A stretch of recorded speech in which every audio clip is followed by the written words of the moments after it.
All right. Good evening, everybody. My name is Steve Vigil. I will be your guest host tonight for the National Parents Union Nightly Restorative Check-In. Our regular host, Marisol, could not be here today. She's feeling a little under the weather, so just want to wish Marisol good health. Hope that she feels better, and especially since this is such a big week for the holidays and family and everything. I just, want to give her a shout, as well as I'd like to just take a moment for everybody out there, just to wish everybody good health. This is a very trying time. I'm here in San Diego, California, Southern California. The pandemic is really hitting hard right here in Southern California, and in the Central Valley of California. We've got some really high numbers going in, and I know that the same thing is going on elsewhere in the country, and just wanted to just give everybody out there my best. I wish everybody good health. I see my man Luis chiming in from the DC area, Maryland. What's going on? Wish everybody out there some, hope everyone's doing well. So I'm coming to you live actually from my compadre, my boy Carlos Silos, my boy from back in the day, coming to you live from his office. Came over to his place. We were gonna make some tamales, and we're not getting to make them after all, but that's another story. But we'll get into that in a few minutes when I bring my good friends, the Pelayo family, Carlos and Jennifer Pelayo, and their children, Maya and Joaquin, might join us. But before we get into that, I'd like to remind everybody, January 7th, the National Parents Union Town Hall, we will be having a legendary activist and organizer, and the mother of the movement, especially for those of us in the Southwest, and from the Chicano community and other communities as well. But Dolores Huerta will be our keynote for the town hall on January 7th. So please keep an eye on this space, National Parents Union on Facebook. Look out for that. Register, please come online, register for that. And, we'd like to have as many people join us as we can. Shout out to Yolanda, Yoli, Tia Yoli, Marisol's Tia. She's chiming in. I appreciate this. It's always good to see people coming on. But I'm going to try to stick to the narrative and that Marisol and Anjali have set up. So I'm going to get into the breathing technique, which I think will be helpful for me, just to kind of calm me down as we get into this restorative nightly check-in, as well as I think it'll be helpful for everybody out there. So for those of you who usually who are regulars here, you know what to do. Others that are just chiming in right now, let me explain it to you. We're going to do four breaths, and each breath will be a 4 count in. So it'll be breathing in 2, 3, 4, hold it 2, 3, 4, 5, 6, 7 counts holding, and then release 2, 3, 4, 5, 6, 7, 8. So it'll be 8 count release. So let's, everybody, wherever you're at, kind of get in a good position, get your feet flat on the floor, try to sit up a little bit straight. If you want to close your eyes, that's helpful. I might try to do it, but if I lose count, I'm going to open my eyes. So we'll get started. So here we go. Everybody breathe in, 2, 3, 4. Hold it, 2, 3, 4, 5, 6, 7. Release 2, 3, 4, 5, 6, 7, 8. Breathe in 2, 3, 4. Hold it 2, 3, 4, 5, 6, 7. Release 2, 3, 4, 5, 6, 7. Breathe in 2, 3, 4. Hold it 2, 3, 4, 5, 6, 7. Release 2, 3, 4, 5, 6, 7, 8. Breathe in, 2, 3, 4. Hold it, 2, 3, 4, 5, 6, 7. Breathe out, 2, 3, 4, 5, 6, 7, 8. All right. I hope that relaxed everybody. And now let me bring on my good friend, my comadre, and someone who's been there for me throughout my life, my good friend, Jenny Pelayo. Jenny, how you doing? All right. I think, let me unmute you. Oops. All right. I think you have to unmute yourself in the bottom corner. There you go. Hey, Jenny, how you doing? I'm good. Yeah. Thanks for having me. This is fun. Well, thank you for joining. It was a little story. It was a kind of a last minute request, and I was racking my brain, and I already had a plan to come over and watch the Jupiter Saturn, the conjunction, and make tamales. So it seemed like it was a good opportunity to do that. So thank you for taking the time and joining. Sure. Our stars aligned tonight. Yeah, they definitely did. And for people who don't know about that, Jenny, maybe you could tell them a little bit about it. You're kind of anything science related. You're my go-to. Mm-hmm. So we're just checking out the Great Conjunction, which is Jupiter and Saturn eventually overlapping and becoming a super, what do they call it? A mega star, I think. And so this hasn't happened. They haven't been this close in 800 years. So it only happens every 20 years. So we definitely wanted to check it out. Luckily, we could see it from our yard. So yeah, and you guys had a nice little telescope set up. So it was really fun. And I got a chance to look at it yesterday through some binoculars, which was really nice. And so we had a good time. So we tied in our stars aligning with the tamales and talking nightly restorative check-in. Yeah. With that, I wanted to talk to you a little bit about the whole idea, the concept, especially around the holidays, especially in the Mexican tradition.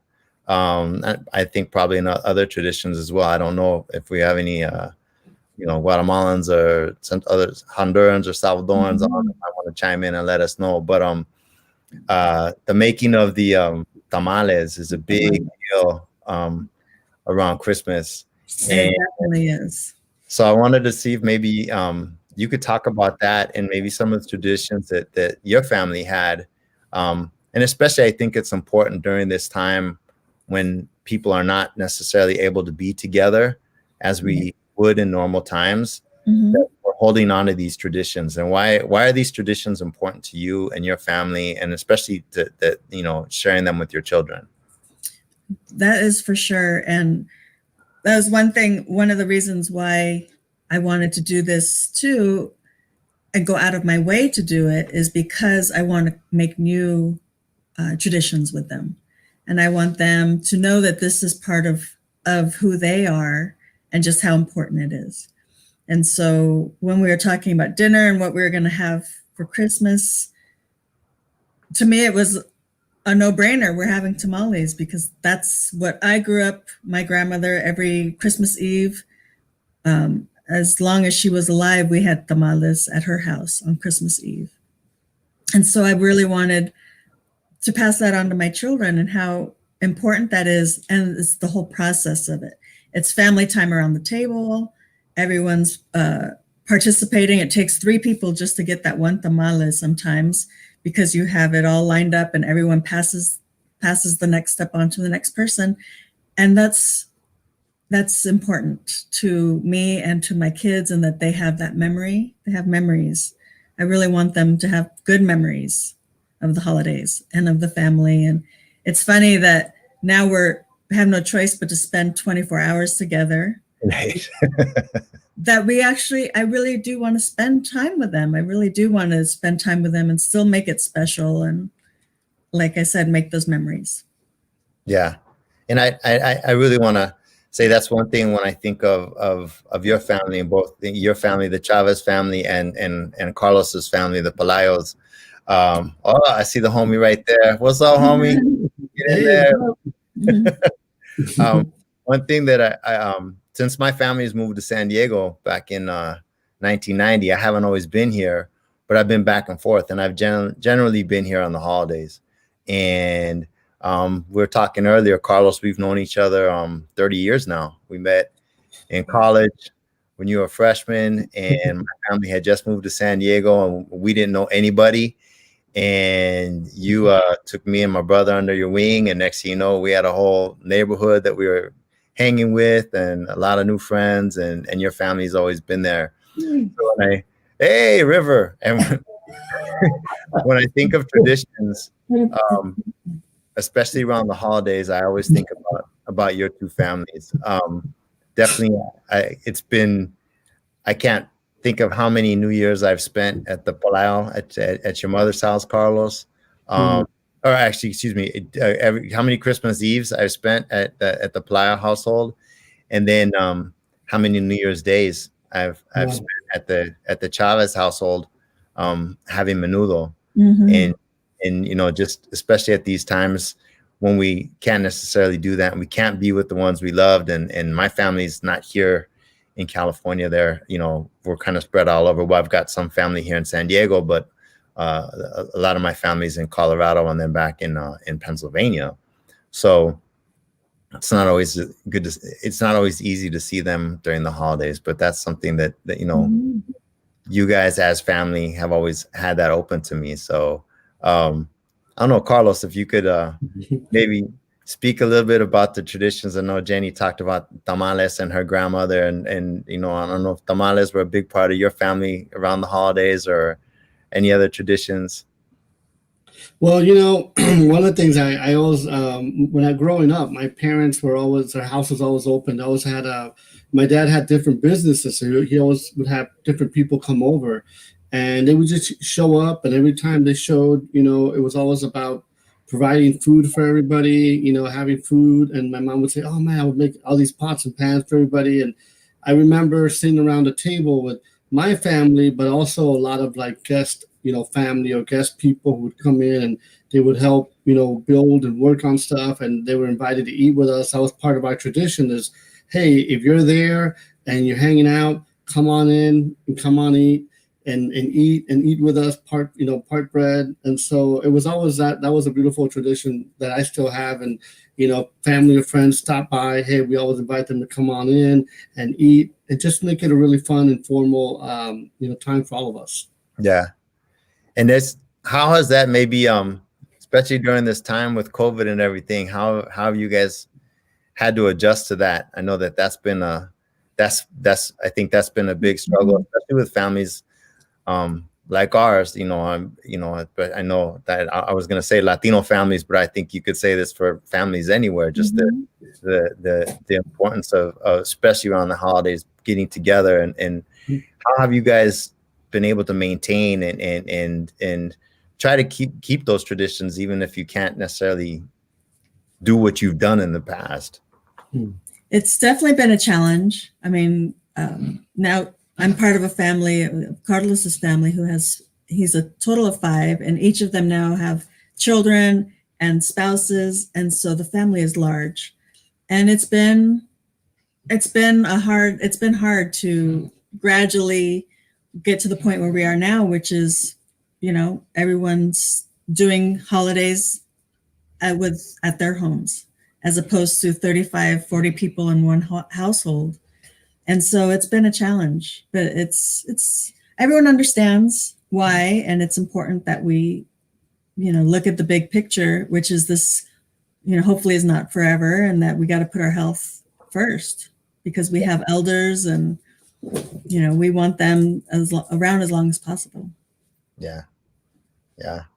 And that's I know that's the struggle that a lot of people are having, is how to keep their loved ones, especially the elders and their family, safe. I live with my father, and then I like to see my mother. So, anything I do, I have to be conscious of where I'm going and who I'm interacting with. And because, the reality is nowadays, you just don't want to be bringing anything home. Yeah, it's a big burden too, that you don't want to be that one to bring it home. Yeah. So, I wanted to see if maybe we could talk a little bit about your families and your histories, because you both are very, Jenny in particular, I know on your dad's side, your family's been in San Diego for several generations, and Carlos, your family's been right here, on the border in Tijuana, and actually Jenny, your mom as well. That, for folks who don't know San Diego and the community here, it's hard to talk about the San Diego community without talking about the Tijuana community, because there's a whole front yeah, this front, these really are, there's communities that have always existed here and have lived on both sides, and that's part of the traditions as well. And I think that when people think of San Diego, San Diego around the country, everyone talks about San Diego for their tacos and the Mexican food. Well, a big part of that is because it's always been back and forth, and that exchange has always existed because the families have been like that. But Jenny, maybe if you could tell a little bit about your family and being here in San Diego. And I know your mom came here when she was young, but your dad's been here several generations, no? That's right. So I'm a San Diego native, and my father was born in San Diego, and my grandmother was born in San Diego. And they were born in a small little, it's now a state park. It's called Old Town. And, but it's a state park now. And that was, it's all, had a lot of adobes and like one of the original settlements here in San Diego. But so I'm third generation San Diegan. And so it's really interesting to hear my grandmother, her house doesn't even exist. The house where my father was born and where she was born not too far from there doesn't exist anymore because of the 8 freeway that runs through San Diego from downtown east all the way to Arizona and on. Because of eminent domain, they had to lose their house. And so, we grew up hearing stories of my father and how close they lived to the San Diego River, which is just on the other side of the 8 freeway, and how they could walk there, and they would collect river rocks, to make the fence around their house, and how he grew up and he went to school. That is part of the state park. He went to that school, and how my grandmother went there as well. And, those stories, hearing those stories, it made me so proud to be a part of San Diego's history, just of what it used to be. And so they ended up moving to a different neighborhood of San Diego called Golden Hill when their house was bought from the state by eminent domain, and again lost their house to eminent domain because of the 94 freeway that again runs west to east. And so they were displaced again. So they finally ended up settling in a house where they weren't displaced. So, and those are that's the house that I remember going to and having the tamales and all of the family events there. And yeah, that's my part of history, of San Diego history. And then my mother was born in Guadalajara, but ended up moving to Tijuana, and then became a U.S. citizen. Must have been in the 60s or so.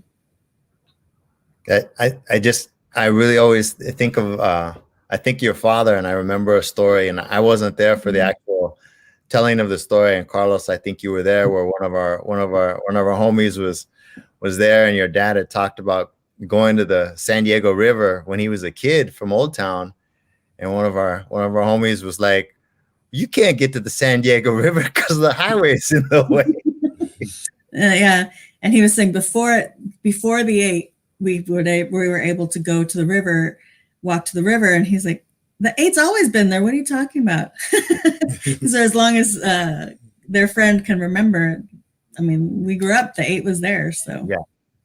Well, I mean, to me, that's very interesting. And just the telling of the story too, that it happened to your family twice, and that's a story I know definitely here in California, but possibly elsewhere in the country as well, is where when the infrastructure that we knew, the highways and everything were built, and they had to come through the cities, certain communities were impacted by that. And Old Town, which is Old Town because it's the original town of San Diego, it was basically cut in four, right? Between the Highway 8 and Highway 5, and the river was rerouted. It used to go to the bay. And so hearing the story of your family who then moved from one old school neighborhood to another, and then having the same thing happen again, I think that tells a lot about the struggles that definitely the here in San Diego, that's the story. That's the story of Chicano Park as well. Right. For people who don't know, San Diego, the Chicano Park is a park that is underneath the Coronado Bridge, and it's on the National Historic Register. And it was a park that the community fought for when through eminent domain, a big part of that particular neighborhood, Barrio Logan, which is also another old traditional Mexican neighborhood here in San Diego, when that was, and actually it's the neighborhood that Marisol, the regular host of the show, it's where where she was born. She was born across the street from Chicano Park, I believe. So her family, experienced the same thing that your family had in terms of that displacement for the infrastructure and how that impacted their families. So it's amazing just because I think a lot of times, especially with Latino families, people have this thing that we just arrived, and without acknowledging that our families have been here one way or the other for a long time. Right. And Carlos, oh, go ahead, Jenny. No, I was just agreeing with you. Yeah. So Carlos, tell us a little bit about your family. You guys have a history from here, and Well, it's interesting because I think as I think of it more, how the international border has always been part of our life. I was born in Tijuana. I became a naturalized citizen. My brothers and sisters, some of them were born in Los Angeles. My mom tells stories of her, living in Los Angeles, living in Tijuana, and then ultimately we all settled in San Diego. So the border has really been like this sort of, obviously this strong, thing that's connected us. But at the same time, it's been also a kind of a gray area where we this area has been, family has been important to all of us, to ours and a lot of other families, Tijuana, Los Angeles, and San Diego, and they are different, but they're also, similar in a sense. So for me, I just remember it like this area being home. It's not just San Diego, but really this whole South, but this area, and how we've had ties. We're like, hey, we're gonna go to Los Angeles for the weekend or whatever. We're gonna go to TJ, and now it's been a little bit tougher now, because of the border and the closure part of it. So I'm longing and hoping that the border kind of like it opens up, because it really does connect us all, and it connects my familia in Tijuana, familia that I have in Los Angeles here, and it's just basically connects us. We're all connected, and we're always gonna be connected. And I think that ties well into just the conversation on traditions and keeping them alive, and even just the traditions around food and eating. And I really like how you were describing just the making of tamales, and how it's a very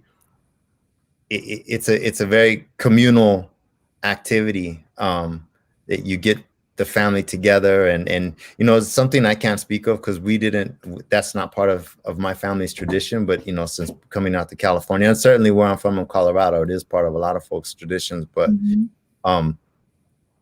similarly, I think we did different traditions around pozole and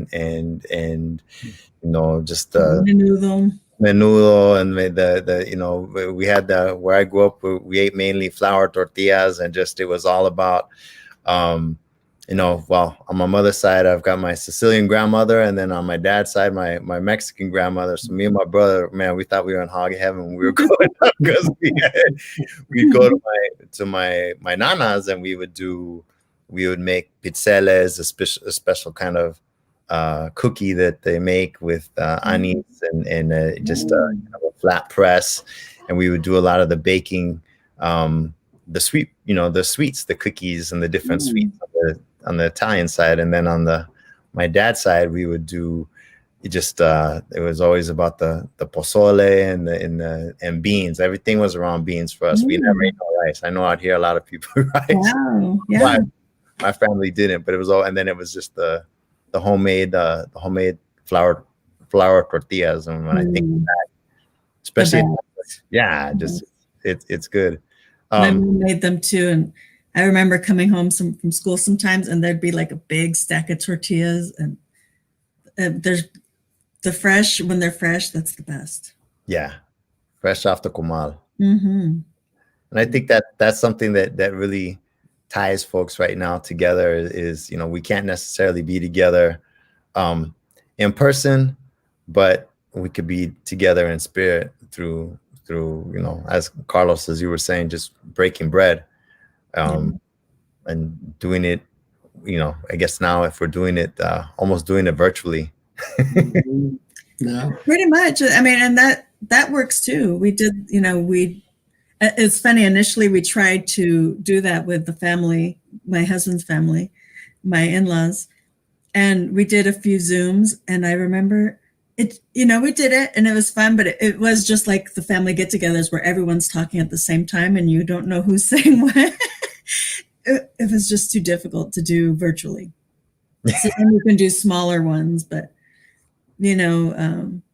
it's, even just seeing each other like faces, it's so important. Yeah. And we, one thing, and he just left, but, the good family friend coach, one of the things that, there's a lot of different things I think that families have been trying to do and people have been trying to stay together, is that his family had organized a trivia thing that we participated in a while. And it was just, it was just a simple way to take advantage of just the technology we have right now to be in touch with people. And it's redefined the get together also, because who would have thought doing this would have been fun before? But you're in the house and you have nowhere else to go, so nowhere else to be, and it was fun to have that to look forward to every week. And how's this been for Maya and Joaquin? How have they been doing with? I know one of the big things, especially here with the parents union, and with the focuses on what's going on with the kids and how they're doing. And I think it's as hard as it is sometimes for the adults. I really think sometimes for the kids, especially the students, are bearing a lot of the brunt of this. And how's it been? How's it been for them? The first couple of months were a struggle, and we have one very extroverted child, Joaquin, and then our daughter who is much the opposite of extrovert, and so it was amazing how differently they handled the stress of not seeing their friends, not having their routine. Yeah. Just their routine being taken away. I mean, that's it's hard. And socially, it was difficult. My son, who's very extroverted, he needs that interaction with people to, it just is something about him. And he really struggled. The first couple months. And it was very hard as a parent to watch your children struggle. I mean, in any situation. And it's so hard. You want to make sure you're doing enough, or, you always feel like you're not doing enough. And it was challenging. And, we just try to make our space a safe place and a happy place, and, give them, even if they needed space, we gave them space, and it worked. I think for the most part, we are in a much better place than we were. And, communication I feel like us as a family, like, have gotten closer, and communication is really, it's really, we work really hard on it, but it does take a lot of effort. Yes. Well, that's something that I really appreciate you guys sharing that, because I know that's something I think that a lot of people who are perhaps watching and tuning in, and that's something that a lot of people, especially people I'm talking to, that's a real struggle. And the concern is how to be there for your children, Mm-hmm. and I think people are trying to make sense of a situation that in a lot of ways doesn't make sense. And It's hard, and we had, I wasn't really prepared for it, and so it was intense. It was intense, and I think just the patience and just listening and knowing when to give space, or knowing when, to push more. We learned a lot, and I honestly feel like we're closer yeah. and we're a better family for it. I don't know, Carlos, you got any thoughts on that? I know one thing, because when we talk about, I know it's because you're extrovert child, and I share I think that trait of just kind of that sense of, as I think my brother right there, we just kind of we that energy we feed off of other people, and not in a negative sense, but it's just like you kind of that's an energy that some people, I know for myself, it's hard, and it's been it's been that adjustment to living this virtual life, if you can, if I may, in terms of how we interact. And even right now, like, doing this and hosting this, it's like there's a level of like, and you're two of my best friends in the world, and where if we were not doing it, like if we were not speaking like this, it would be a lot more fluid and a lot. But right now it's virtual, and how do I communicate, and how do I get things across, and sometimes it feels like it's just all, I don't know, it's a different world, because I feel like we're watching ourselves on TV. That takes getting used to. It takes getting used to, and Steve invited us here, and I'm so the opposite of the extrovert child. My daughter and I are so much alike, where we're pretty good just being on our own, and so this was a challenge for me, and so just getting, this is part of it, getting used to it, seeing yourself on screen, hearing you talk, hearing yourself talk. It is distracting, but we've had to adapt. I have work meetings, I have lectures and stuff to attend and be part of, so it's just become part of I think moving forward as well. It's not going to go away. I think moving forward, virtual is going to be part of my work, at least. Yeah. And I think a lot of other people's too. Well, Steve, I was thinking about what you were saying.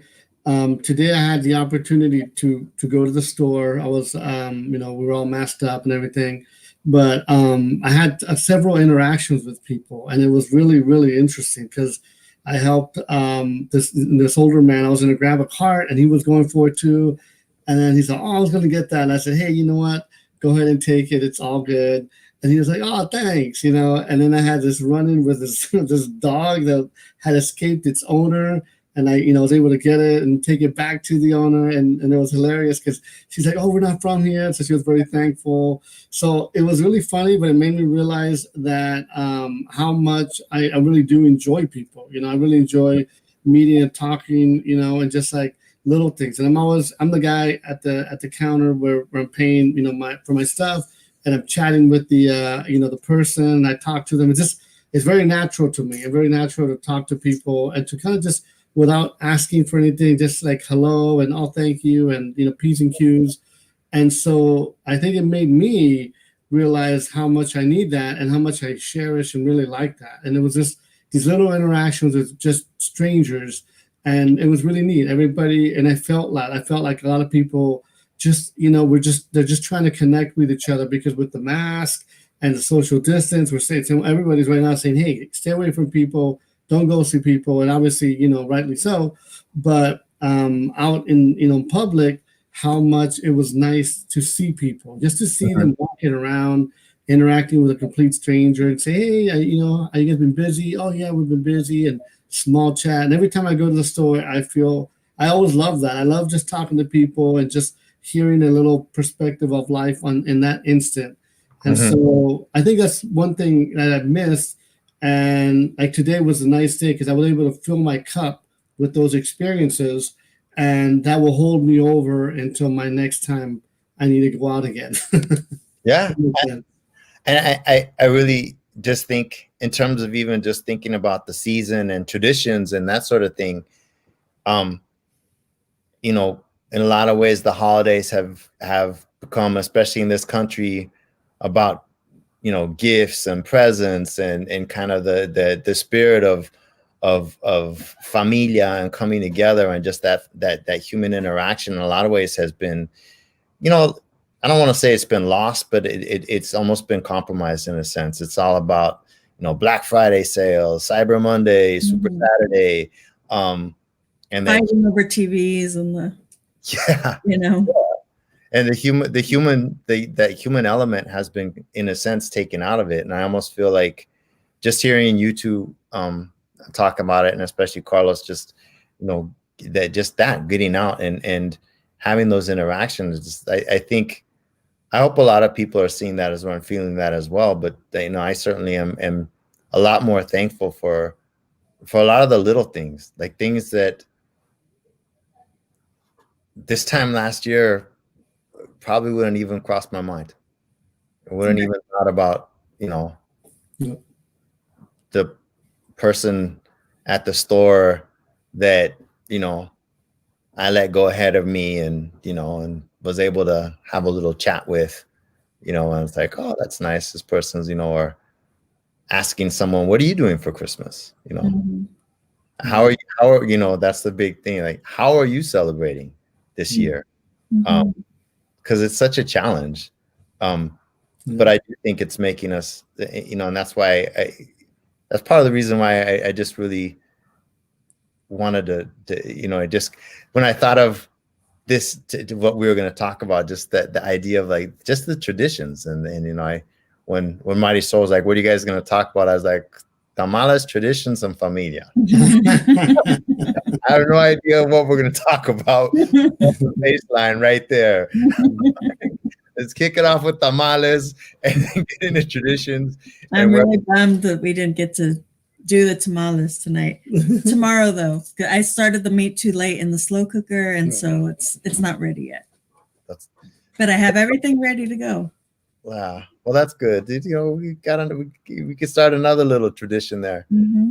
Just getting together. And to me, I just, for example, today, just the opportunity to come and, we were in the yard and looking at the telescope, and, I was masked up and, we're keeping our distance, but, and then just being able to look at Saturn and Jupiter and, and see the moons of Jupiter. See the moons. Yeah.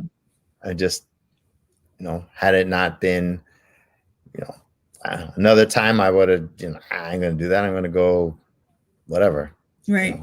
Be at my mom's or watch TV or, it's taking advantage of things. I mean, now it's like these little things. It's like, oh my God, like, let's go see the, the conjunction or little things like, I don't know if you remember a couple months ago, there was a flyover that the, yes. Remember that flyover? Blue Angels. Yes, the Blue Angels. And before all of the healthcare workers in San Diego, they mapped out this whole flight path all through San Diego, and that was to acknowledge all the healthcare workers. You would not believe how excited we were to see those airplanes fly over the house. I will believe, because they flew right over my house. Yes, it was, and how many people were outside in their yards to see that, and the little things like that, it just felt nice to, one, be able to see it, and then two, to know that you can see it together, although you're in your own yards. Everyone's acknowledging that everybody saw it, and you can hear each other. Yeah. It was pretty cool. It was amazing. I mean, I know that day everyone was talking about it. And that was the big chatter that everyone was having. Is like, are you going to see him? Did you see him? And that was pretty incredible. That I think they managed to fly all over the.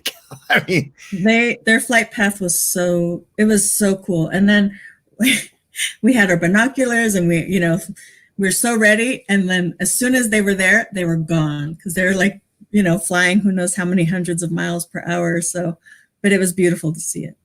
Yeah, we probably we benefited because my where I live, we're right south of Miramar, the Marine Air Base, and they flew right over our house. I think we saw them flying by in another direction. And we were all still out there, all the neighborhood, the neighbors everyone had their garages open, and people were standing there, and they came and they flew straight over us. That's cool. Absolutely amazing. But I mean, to your point, I mean, it was just those kind of, even now thinking about it, like I know, who would have thought? Who would have thought the little things that you get excited about? And that's, it's kind of nice. It really shows we need to slow down a little bit. We need to just, appreciate just the time that we have. Because before this, I remember every night I had practice, we had rehearsal, we had somewhere someone had to be. And I'm working. So my first thing is pick up the kids from school, feed them, and then take them for whatever rehearsal they needed to be at. That was, and then the weekends, the same thing. And it just was kind of, once it stopped, it was like, whoa, you could take a deep breath and not have to worry about a family party or somebody's birthday. Or it was nice to just stop and then realize that all those little things were kind of trivial, and not everything, because keeping the kids engaged and active is really important. Yeah. But those weren't, that's okay. We don't mind doing it, but it was so nice to not have to rush off to a game or rush off to a practice and just, stop. Yeah. And it's funny, like sometimes we still don't have time, even though we don't have places to be or places to go. We still don't have time to do stuff. Yeah. Everybody's online, everything's going on, and it's still sometimes we still have to take the time to remind ourselves that we have to slow down a little bit and appreciate just this time that we have together, and that and that it's going to be different, Yeah. So, well, Jenny, I know I asked you for 15 minutes, and I think you gave me like half an hour. And knowing that this is something you haven't done before, I really want to thank you for taking the time and joining.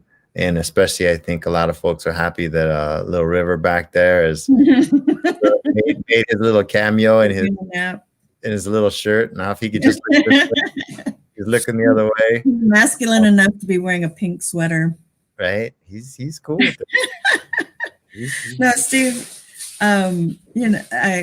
This is, like I said, this is not one of my favorite, things to do, but you're a great person. I really love you as a friend and as a brother, and I'm glad to, have been able to be here and be part of what you do. Well, thank you. And likewise, I love you and Carlos and the kids. You guys have been a major part of my adult life. And I think just, as we're thinking about, in just the theme of tonight and checking in and restorative, for folks watching, I mean, I think that's the thing, is like, even if you can't physically be with folks, check in, check in if you can, using the Zooms or the FaceTimes or whatever it is, or even a phone call. And it's just important that we take that. Yeah, a text. Yeah. See how somebody's doing. If there's somebody out there who you haven't been in touch with in a while, reach out. You don't know where they're at, how they're feeling. And check in on yourself too. Don't forget about yourself. Yeah. Very Take good that point. time to, listen to your body and listen to, and don't be afraid to reach out if you feel that you can't handle it on your own. Yeah. And that's I want to thank you. That's a great point. And also, Jenny, I know you're someone who, sometimes I will get a text saying, "Hey, talk to your boy. He's been working really hard. He needs take him out. Take him out. He needs, so I always, I think that, you and Carlos, just the way talking about communication, the way you guys communicate and the way you look out for each other. That's something I really appreciate. And I always look to you guys, and I know you guys laugh when I say this, but you guys are role models of mine when it comes to relationships and how to communicate. And it's been a long road. It's been for the both of us. It's great. It's great. I feel like, and this is the crazy thing, in the middle of all this, and I still feel like we are at the strongest point of our relationship. After 20 years of being married, and this is, you think you think you'd be at each other's necks, and so it's nice that we know we're patient with each other, and that's the big part of it. Yeah. And just nodding and saying, "Okay, honey, yeah, whatever. I'm listening to you." Well, you said this too about how you are with your children, and I think that's how you are together as a couple. As you guys have learned to be patient with each other, to listen to each other, and to recognize when you need to give each other space. For sure. And I think that's something that you definitely do well with the kids. Mm-hmm. Like I said, I know for a fact, if I get a text from you, and I look and it says, come pick up your boy. I'll come it's hang for him, out. But it's for me too. Oh, I know who it's for, Jenny. Come on, comadre. Yeah, it's all about him. Yeah. Oh, kids are at grandma's and you're coming out with me. What's Jenny doing? Nothing. Yeah. Like you said, sometimes we have to check in. Yeah. Check in with ourselves. So listen, Jenny, I'm gonna let you go. Thank you so much. I'm gonna close out the show, but I appreciate it. Appreciate you and Carlos, and I want to thank Maya and Joaquin for letting me borrow their mom for an hour, especially around dinner time. And I will see you guys shortly. Sounds good. Good night. Okay. Good night, Jenny. All right, y'all. Thank you all for tuning in. It's about that time. And, like I said earlier, kind of flying off the top of my head here, but really just wanted to get to the point of talking family and traditions and just how we deal with things. It's just, for me, having that has been a blessing.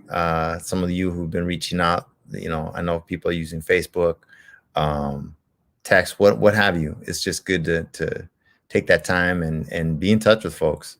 It's a struggle. Like I said, I know right here in Southern California, got a lot of friends who have family members who have COVID.